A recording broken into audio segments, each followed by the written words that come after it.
Beluga whales are a unique animal for several reasons. First, they're white marine mammals, which is quite unique. It's striking as a feature.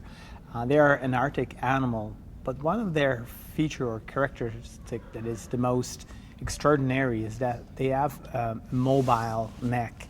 All cetaceans have fixed vertebrae. Beluga whales have a mobile neck, and because of that, it gives them a very special look. And sometimes when you meet belugas in the field, you start wondering who's watching who, because they are able to turn their neck and direct their eye at you. But for more serious reasons, belugas are the only marine mammal that live year-round in the St. Lawrence estuary. And because they are a long-lived animal, their story is very rich and is telling a lot about how we have been caring for the St. Lawrence over the last decades. So the beluga story is unique and is rich and full of learning for us.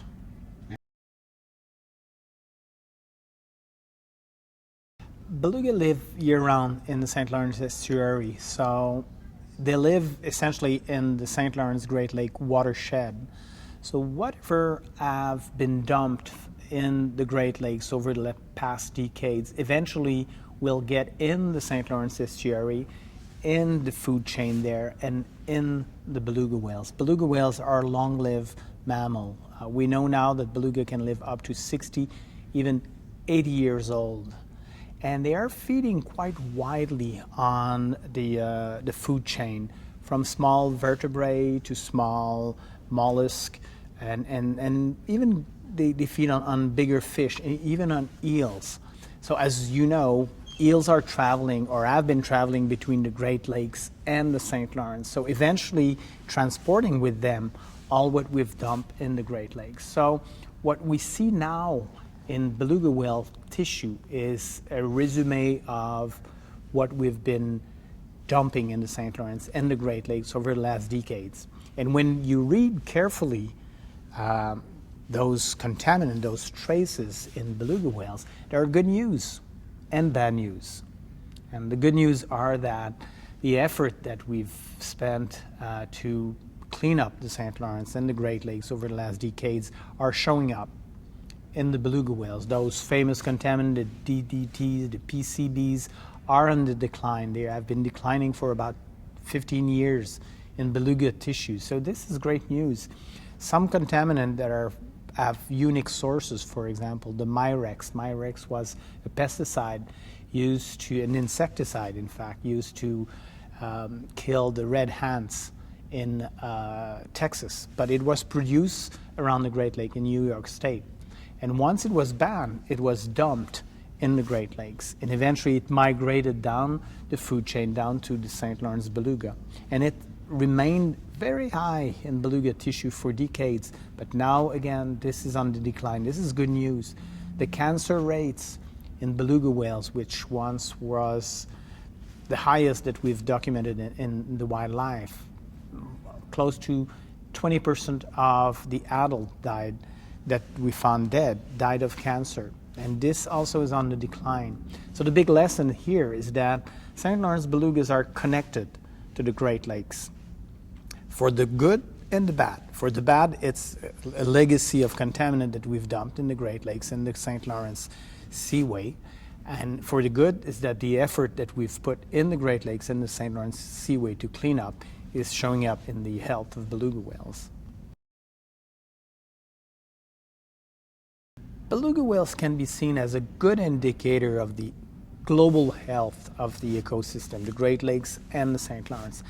It may not be the best indicator because there is such a long delay, such a long inertia for improvement to show up in beluga whales. But from far, because it's a long-lived animal, it's an animal that is very close to us. It's a complex, intelligent, social animal like us. It has a lifespan quite comparable to ours, between 60 and 80 years old.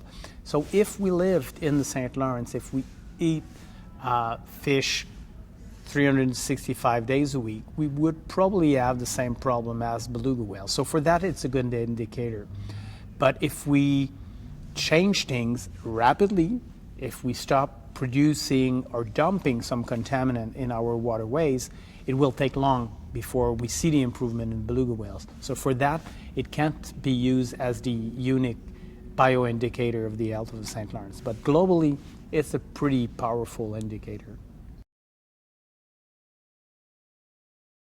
Beluga whales are quite similar to us. They're a mammal, long-lived, and they have hard time surviving in the St. Lawrence. Their problem started a long time ago. The species have been subject to a pretty intense commercial exploitation that left the population in low hundreds in around 1950s. And at that moment, probably the St. Lawrence was at the most contaminated level. It was the most toxic period of the St. Lawrence beluga whales. So the beluga that survived to the commercial exploitation had to fight against a very toxic environment. This environment have improved for several aspects. And belugas are still around, but the population have not recovered. So is it safe to live in the St. Lawrence if you're a beluga whale? It's a hard place to survive. It is definitely a hard place to survive. And now what we're seeing is the environment is changing abruptly and in different direction. The climate changes are moving things in different directions, sometimes for the better, but sometimes not for the better. So because we have a small, isolated, vulnerable population now, those changes that are occurring very rapidly and in different directions might be critical for the survival, long-term survival of the St. Lawrence beluga whales. It would be nice if we were able to pinpoint what is the one thing that we need to do to save the St. Lawrence beluga whales, but we can't. We have several lines that we're following. Controlling the new contaminant is definitively a big issue. We learned from the past that those contaminants, once we introduce them in the environment, they are there for long term. So before introducing any new contaminant in the environment, we should be so much more careful, doing so much more tests. So this is going to be a challenge for the future generation. The other challenge that we have managing a small population like that is that they are isolated from their closest neighbors. So there's no possibility of immigration, welcoming new animals to reestablish this population. So the population is isolated, and for that it is vulnerable to about everything. Change in water temperature could increase the likelihood of having harmful algal bloom, for example, as we did in 2008. And this could be fatal for this population. So keeping this population alive is monitoring its health, it's monitoring its environment. And while we do that, we're probably helping so many other species. So there are pros and cons in focusing on iconic or umbrella species like beluga whales, but what we need to understand is that while we're trying to understand beluga whale, we are understanding the ecosystem as a whole. It's about similar to the quests for space. When we're working hard to send people out there in the space or on the moon, we're learning so many things that then we can apply on the planet. So belugas are white, round like the moon, and science for helping beluga will probably help all other species living in the St. Lawrence. The story of the beluga is closely linked to our story. First, they arrived here as immigrants, like we did. They were forced to move from the Arctic. Beluga whales are essentially Arctic animals, but this little population living in the St. Lawrence is an immigrant population, and they learn to survive in this special environment, as we did when we arrived here as Europeans. But then the story continues, and we've started to interact with these animals. And since the very beginning, we've hunted them, we've modified their habitat. So learning about their story is a bit learning about our stories. And saving belugas is a bit like saving ourselves. If we provide beluga a safe habitat for the future, this will mean that we will be able to swim in the St. Lawrence safely. We will be able to eat whatever is in the St. Lawrence safely. So it's all about sharing, but also selfishly. It's saving belugas is a bit saving ourselves. I like to be able to say that I'm studying belugas just because they are white and they have that most beautiful smile in their face. And this is probably a sufficient reason for studying these animals. We're learning.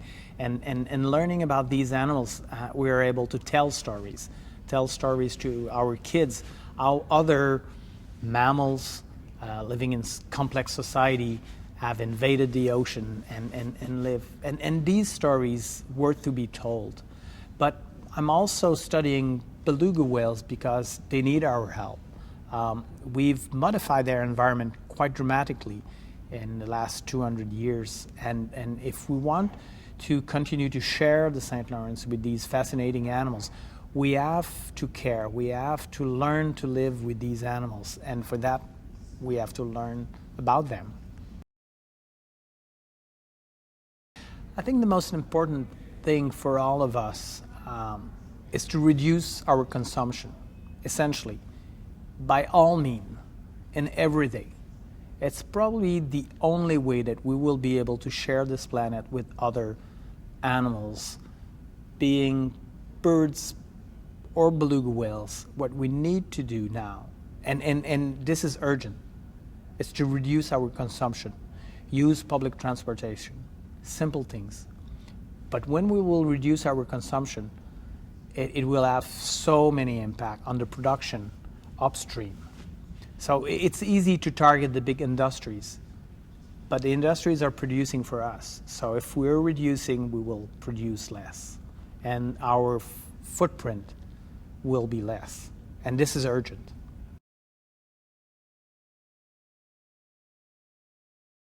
I started studying belugas in early 80s. We thought there were about 1,000 at the moment.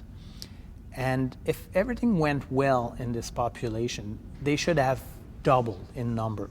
The regular rate of reproduction makes it that the population of beluga double about in 30 years. But they haven't. They maintained until very recently to around 1,000. About 10 years ago, the population started to decline again. So the perspective is pretty dark for beluga whales. My hope for the future is that we understand and we take lessons from beluga whales. I don't know if we will be able to save beluga whales. I hope we will. But the worst would be that they disappear without us understanding what went on. Because it's with this knowledge that we'll save the others. I don't know if it's too late for beluga whales. I hope not. But it's urgent that we understand what's going on. And science is the tool to get understanding.